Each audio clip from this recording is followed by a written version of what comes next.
Hello everyone, my name is Rezan, and in this video we are going to talk about a book I recently read. And the name of the book is Digital Portraits by Dan Brown. So this is not the first book I read of Dan Brown.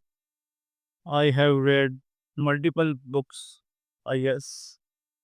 No, I only read one book by Dan Brown, and that book was The Da Vinci Code, and I was not able to complete it because I got tired of the coupon plotting. So, people who don't know, coupon plotting is when the characters keep running from one point to another. It's like every point gives a coupon to the character so the character can move to the next point. So it's a very common strategy, or we can say the way writers write. You may have seen this in various movies and books where the characters has given a task or objective to complete, but to complete that objective they need a weapon or some kind of object, and then to object that object. No, when it comes to acquire that object, they need another object or kind of another person to help them, and to find that person they need another person. So it's kind of a challenge. So they keep running from one place to another, to third, to fourth, to fifth, and then the final point. And this is how the book spans out completely. Sometimes coupon plotting is a part of a book, and sometimes coupon plotting is the. So the problem with the Da Vinci Code for me was not the historical inaccuracies packaged as conspiracy theories or vice versa, but the problem was the protagonists and the side chick was just jumping from one place to another. They are just collecting information and everything, and just that was style. I was not able to see that the end of it. Now, Digital Fortress is not very different. It might be the earliest work of Dan Brown, I guess. I mean, the Da Vinci Code is the most famous and I guess the best one written by the Dan Brown. And I was not expecting anything good or very amazing from the author when I start reading the Digital Fortress. And the only reason I picked this book is I thought that I should read this book because it's been years I have read. Then I wanted to give the second chance to the author, but I guess I was right the first time. But the good thing is the book is not that long, the Data Progress, and I was able to complete it. And the reason I was able to complete it not entirely it being short, but also the subject of the book is kind of relevant to the work I do. I'm a content marketing executive. So in an IT company. I am in an IT company, so I have to learn all about the cybersecurity things, and it that was a bit interesting part of the book. So I like that. Otherwise, the story was again, it was a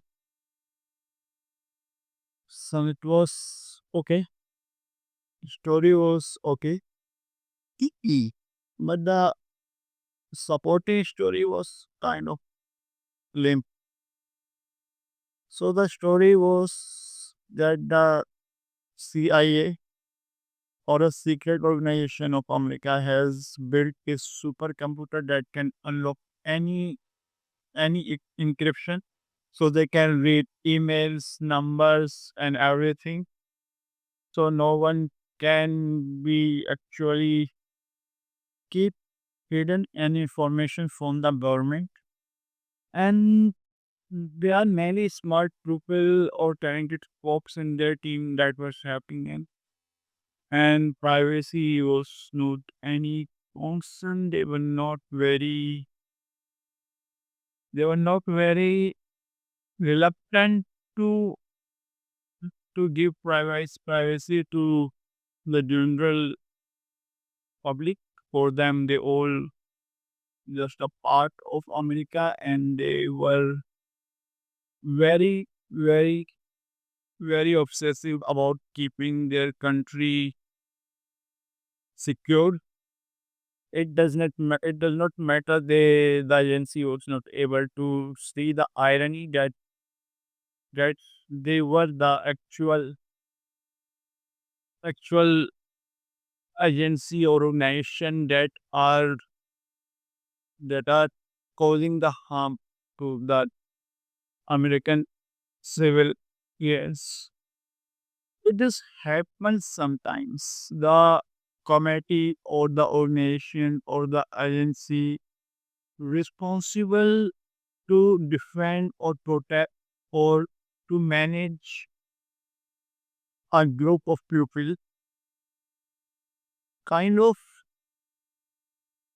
become self unaware. They are not, they become very unreliable, or we can say very blind to the things they are doing. And the blindness is caused by their rules, regulations, and the promises they made. The promises they made, like, we will always protect our country, and in doing so, they forget that while they are protecting the country, they have to protect the country from themselves as well. You cannot go ahead and say, I will protect you, and then just murder the person, because then you are become the person from whom you are defending the population. So there is one thing, the agency was very, very obsessive about their system, about their computer, that we will not make anything or let anything become private. So every emails, every course, every information on every computer device is accessible to the CIA or this organization. And they made this very big machine that could unlock any file. So the story is that there is a person who has created a way, or you can say algorithm, or a process to lock the file that the CIA computer cannot unlock. So he made the one part of the file available to everyone, and he logged the file with the same code, same algorithm he built. So now the file is available, but it is blocked, and it can only be unlocked by the password or key phrase, and the only person who knows it is someone. Okay, and the director of CIA understand the risk now because they understand that if this lock becomes available to the market, then every computer and device will be using it, and CIA will not be able to read their emails or hijack their privacy. So they were trying to find that person and retrieve the key phrase so they can the open up that lock and then check out how it was built, and they can just add the backdoor to that lock and release it to the market saying that this is the master lock, like even CIA cannot hack it. So this way that lock will be available to market and every other computer will be using it, and the CI will be able to access every computer. So all in all, the story was okay. Of course, there are some more drama. There are some kind of backstabbing with cunningness and all those of things that happen in any novel. There are smart people doing stupid things, and there are stupid people doing smart things. The book was okay, but my again problem is, see, the person who was sent to retrieve the key first find the police inspector. Then the police inspector direct that person to a Englishman or Frenchman, I guess. Then Frenchman direct that person to a prostitute, to a to a tourist, and then that tourist direct that person to a prostitute, and from prostitute to a girl, then to a girl to a gang, then back to a girl, and then the NC. So you see, it just steps. Now it's just a lane method. Like, okay, yeah, this is happening. You can see when it is happening. Like, this is the this is just to fill up the page. There is no other reason these things should happen, just to fill the pages. So both the character who was in the CIA and trying to unlock the key, and the other character who was out on the field to find the key of the lock, can move at a single phase. You cannot have one character done with its mission and the another character is still on the journey. Both the characters have to reach the destination at the same time. Otherwise, otherwise the story may look weird, out of shape and structure, because this is how it happens. Because all the threads, all the stories converge and solve at the climax. You cannot have one story already solved. You cannot have one arc already completed, and then there's third or fourth, fifth arc that is completing like after 400 pages. So we have to take care of that. We have to create some kind of artificial tension. So there is that.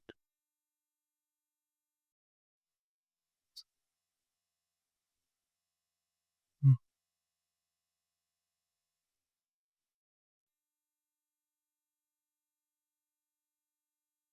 And while reading the book, it is difficult to understand or figure out the stance of the Denron. And I believe that is the success of the author.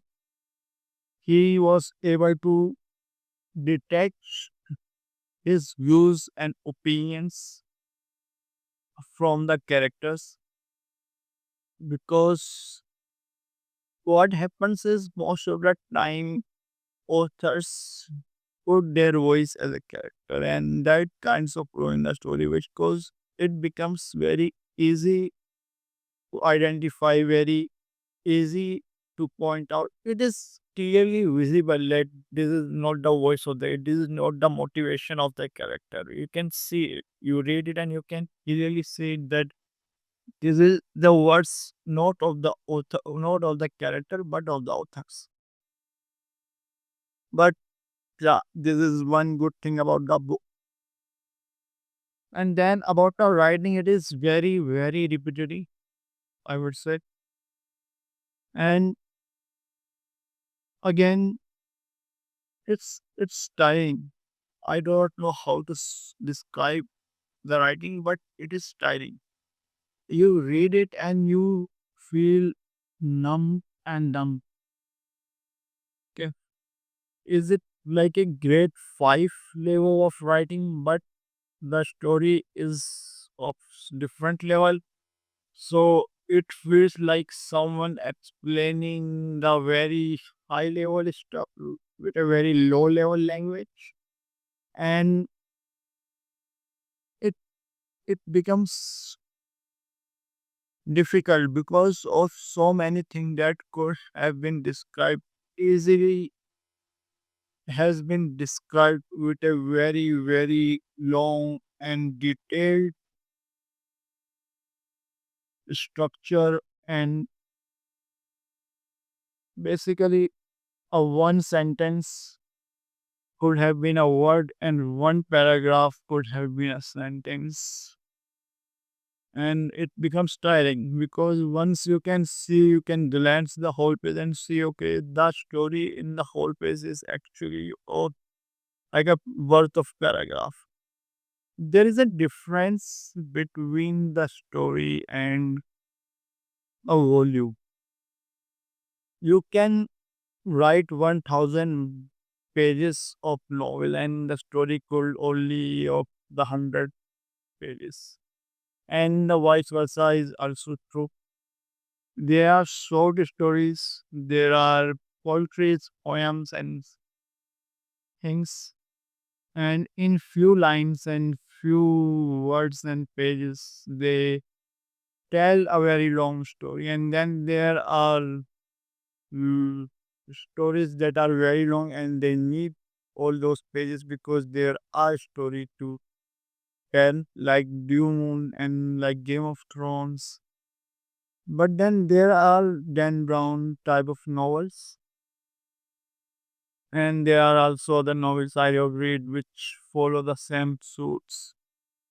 Many of the contemporary detective novels and I can say s- thriller novels are like that. They have a very small story. The core plot is not much. It is a very small, but they weave the entire world, build the entire situation and everything around that small UPS. And when you read the novel, you realize that you have only you have only enjoyed the plot, or and that was such a small part that the reading that took you like 3 or 4 hours, it just could have been a half-hour activity. There is no story. And the storyless books are kind of becoming the enemy of the book reading community nowadays. And with AI, I guess it will be becoming a more and more a thing. One point is also that the more you write, the more you earn. That is also been true with the publishing industry from the starting, like the time when Charles Dickens and Jane Eyre was writers. Jane Eyre was a writer or novel, so I don't remember. When those people were the writers, they were getting paid by the words. So they were writing the long stories, long novels, and There were not much stories in them as well. Like if you read A Tale of Two Cities or similar stories, you will find that it could have been a book. But there is a difference in those classical books and the contemporary novels. And not only the contemporary novel, but the thing that is happening around lately. That the books, there are two types of books. There are long, but they are free with the content that is not directly related to the story. But the content is highly highly relevant and very close to the observable experiences. When you read the War and Peace, you do not see that all these are the fuller pages. There's this discussion that is happening with the royal families is a fuller because those discussions reveal the important aspect of the character. They reveal they does not they are not there to move the story ahead, but they are there to play a critical role, that is to reveal the characters' motivation, their energy, their emotion, how they make choices, what they are going to do, and all those stuff. And not only the character, they also expose how the world is was used to operate, how the society is happening, how the foundation is happening, what is happening basically. They are not just there to fill the pages, but then they are books that are just there to kill. They serve no purpose, just to move the story, or they are not moving the story ahead. They are just to fill the page. They are just there. Okay, okay. Now, before I can pick this water bottle up, I have to turn on the light. So I move and go to the switch and turn on the light, and then I come back to the table and bring the water. This is the type of things happening in some books, because and this happens because editors have some guidelines for the authors. Okay, the book has to be written in a certain way, and book has to have certain length or something. Plus plus before the AI there was KDP, that is called Kindle Digital Publishing, and they it is also available now, and they paid by the pages a reader read of the book. So if a reader read one page of your book, then it will be like 2 cents or 3 cents. So that is why also many author write long book and fill the content that is not needed. So the person keep reading the book and they keep getting earning money. But with AI, I am afraid it is going to be too much thing now, and we will be seeing so much sloppy filler episodes, because now they don't even have to write. A writer can just give a prompt to a scenario. Okay, this happened with this character, and write something, and the AI will create a scenario, and they will just have to make some edits and have to add it to their novel. So again, the plot will be theirs, a small part that is always have to be have, and the fuller content will be done by the AI, and it is one of the thing that is going to happen. That is not going to happen. I guess it is already happening.